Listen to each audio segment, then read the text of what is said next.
We are going to be talking about how to make an impactful resume today, because we only, I think what happens is we think that everything has to be on this one document, and it is that one impression that we do get to make. But there are some do's and don'ts that I'm going to share with you today. There's a difference between CV and a resume. CV is mostly used in terms, I'll tell you, the word resume is mostly used in North America. So the USA, Canada are the countries that use the word resume. But I live in the UK, and here everybody says CV. In India, it's mostly used interchangeably. Some recruiters say CV, some recruiters say resume, whereas actually the difference between the two is that the CV shows more of your academic, it's more for academics. Like when you're applying for, let's say, a PhD or something, then all your history of publications, all your projects, everything is on a CV, whereas a resume is more related to your professional qualifications. Recruiters spend about 6 to 7 seconds to make that judgment whether they want to hire you, whether they want to call you up for an interview. And having said that myself, if I see a CV, if I see a resume that people have not spent any time in, to have the proper structure, to read the job description, to make sure it's actually aligned to what I am looking for, and I can make that judgment, I'm telling you, in the first 2 to 3 seconds, when I read that first few lines at the top of the resume, I literally make a judgment whether I want to read it further or not. So literally, my friends, you don't have too much time to make that impression on somebody who doesn't know you. That person who's a complete stranger to you is actually going to decide your fate, your career's fate.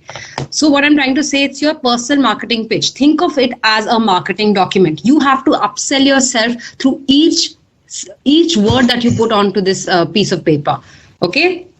So what is a CV not? I want to be very, very clear. Whereas what is this document not? Because I see many students make this mistake. Firstly, it's not your autobiography. Now, what I mean by that is you do not need everything that you have achieved, everything that you've done, all on there. You do not need that. You have to be very specific, very strategic as to what is the employer looking for, and only put that information.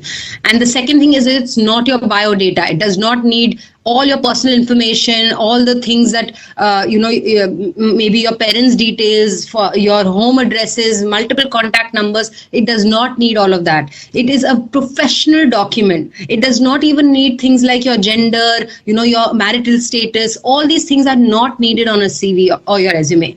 And the last thing is, it's not a list of all your actions. Like I said, we do so many things. We do so many things on a daily basis at college, in our undergraduation, in any internships that we do. We can't just sit and list all the actions that we've done. Okay, I helped on this project, and that's it. That is literally not this document what it's meant to be. And I'm going to talk to you about what exactly it is. So firstly, my friends, when you start applying for any jobs, I want you to do 2 things. Okay, the very first thing is, first make a master version of your CV. A master version is literally going to be a template that you create for yourself, and have that ready whenever you need it. And second thing is, you need to make that master version, save it on your computer, and then do the second thing. When you find a job, find a role that you really like, you need to customize it. You need to customize your CV according to that role that you are applying for, right? So firstly, make a master version, keep copies of your latest up-to-date CV ready for you to use, and then copy that version and then customize it according to every job application that you make. First thing is that we make the master version. So master version is literally, my friends, think of everything that you have done so far in chronological order according to timelines, right? Starting with the most important thing first, the most recent thing first. It has to have a clean and clear structure, and it has to have specific sections within it. Now we're going to talk about what are the sections. Firstly, on top, you need your contact information. Now contact information, again, it is your full name. It has to have your mobile number where they can reach you. You need to have a very professional email address where they can contact you. And next is your LinkedIn profile, URL for your LinkedIn profile, that somebody clicks on the URL link of your LinkedIn profile should automatically open up. Then the second section is your work experience. Now, having said that, if you are somebody who's applying straight out of college, then your education can come before your work experience, right? So after the contact information, you will have your work experience, which is again in chronological order. So the first thing will be the most latest experience that you have.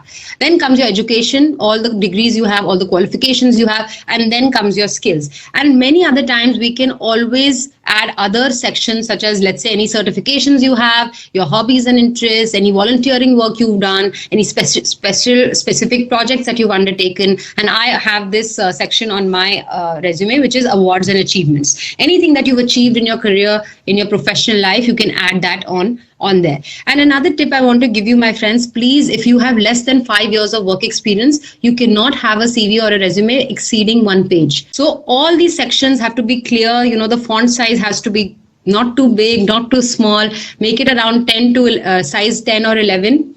And use professional fonts like Times New Roman. I personally really like Verdana. And so what you don't need, I'm going to just discuss that very, very briefly. Firstly, you do not need too many personal details. You don't need multiple mobile numbers. Yeah, if you have more than one phone number, you don't need all of them there. Keep the most relevant one on there. Like I said, you don't need your parents' names, and you do not need your full home address. Nobody's coming to your house to meet you for an interview, right? So we just need to show maybe the city that we are in, and that's it. Irrelevant old information, something you achieved in 8th grade, 6th grade, you won the debating competition many years ago, it does not need to be there. Again, another thing is you do not need your personal objective on your resume, on your CV. It is something that can be a part of your cover letter. Declaration at the end is literally not needed because you cannot be lying on your CV anyway, right? So you do not need a declaration at the end. And then another thing I always say you should avoid is your photograph. I know the picture here says otherwise, but your photograph, what it does is if you add your personal photograph or headshot over there, sometimes the recruiter has a bias, an unconscious bias against the picture that you have. You want people to judge you on the basis of your qualifications, on the basis of your capabilities, not on the basis of how you look. Right? This is a professional, it's a professional document. It needs to be treated like a professional document. If somebody wants to go see your photograph, you keep your LinkedIn profile up to date with a nice professional photograph over there, then they can see what you look like over there. But on your resume, it's a waste of space if you add use too much space showing your photograph. Having said that, it's different for different industries. If you take up a job that you do need to show what you look like, then of course you need your photograph there. But if you're going for a general corporate job, don't waste space adding a picture. Salary information, like what is the salary range you're looking for, what was your previous salary. You do not need all of that on your CV. When you go for an interview and they ask you that question, then you can talk about it. And then again, you do not need a list of references. When somebody reads your CV, they're not going to go and call up your references at the first thing they do. Once you get the job, then they ask you for references, or actually before they offer you an offer letter, they ask you for the references that they can get in touch with. You keep your master version ready, make a copy of it. Second is read the job description of the role you want to apply for. Right? Ye do cheezein, once you do, you've read the job description. Next, the third thing is notice the words in the job description that are repeated again and again, that are coming up again and again. Let's say in the job description, the word communication is coming up again and again. Somebody with strong communication skills. Then what you have to do is go back to your CV and edit it to bring out that experience that they are looking for. Right? You have to make sure that that word communication comes up again and again in your CV. Now, I don't mean that you have to lie on your CV. You don't have to lie. You have to just showcase yourself in the best possible light, aligned to what they are looking for.